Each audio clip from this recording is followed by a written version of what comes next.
Magandang araw mga kabayan at kadepensa, may ibabahagi na naman ako sa inyo dahil sa video na ito ay pag-uusapan natin ang tungkol sa depensa. Italian aircraft carrier strike group magpapatrolya sa West Philippine Sea. Pero bago tayo magpatuloy, huwag mo muna kalimutan mag-like, share and subscribe, paki-follow and like na rin ang aming Facebook page na nasa description na ang link. Ang mga hakbang na ito ay dumating sa gitna ng tumataas na tensyon sa pagitan ng China at ng ilan sa mga kapitbahay nito sa pinagtatalunang rehiyon ng South China Sea. Humigit kumulang 40% ng kalakalang panlabas ng Europe ang dumadaan sa South China Sea, kung saan nagsagawa ang United States, Japan, Australia, at iba pang mga bansa ng magkasanib na pagsasanay sa pandagat na sinasabi nilang itinataguyod ang kalayaan sa paglalayag. Kaya naman ang Italian aircraft carrier na Cavour ay nasa hilagang Australian town ng Darwin na nakikilahok sa exercise beach block ngayong linggo, kung saan ang Italy ay nagpadala ng halos 2 dosenang fighter jets sa drill kasama ang 20 nations. Ito ang unang pagkakataon na ang isang aircraft carrier ay sumali sa mga pagsasanay, sinabi ng Italian Navy Rear Admiral Giancarlo Schiappina. Pagkatapos ng kasalukuyang mga pagsasanay sa ika-2 ng Agosto, ang 1,200 katao ng Italian Carrier Strike Group ay bibiyahe sa teritoryo ng US Pacific sa Guam at Japan, bago lumipat sa West Philippine Sea sa Pilipinas sa unang pagkakataon, sabi ni Schiappina.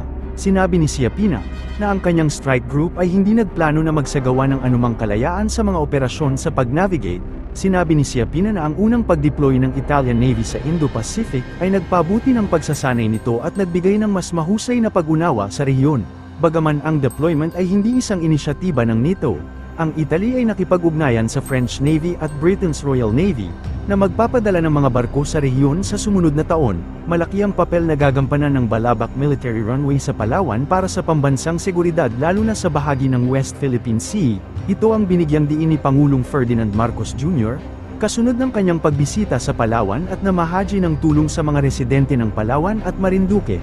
Ipinagmalaki ni Pangulong Ferdinand Marcos Jr. na halos 90% na ang completion ng nasabing runway na malaking bagay para matiyak ang seguridad ng bansa. Ang Balabac Military Runway ay isa sa tinukoy na siyam na EDCA sites na matatagpuan sa iba't ibang bahagi ng bansa. Sa ngayon kasi, kailangang palakasin pa ng Pilipinas ang presensya nito sa pinag-aagawang teritoryo lalo at nagiging mas agresibo ang China. Kaya plano din ni Marcos na ma-upgrade pa lalo ang airfield sa Pag-asa Island upang gawing turismo. Mahigpit din ang foreign policy ng Marcos administration na maging kaibigan sa lahat at walang magiging kalaban.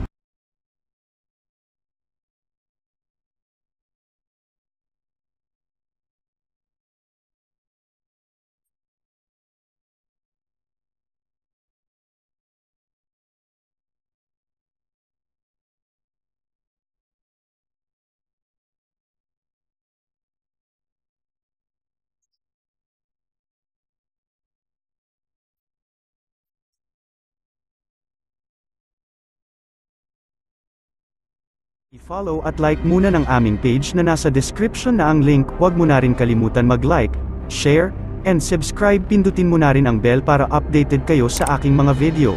Maraming salamat po.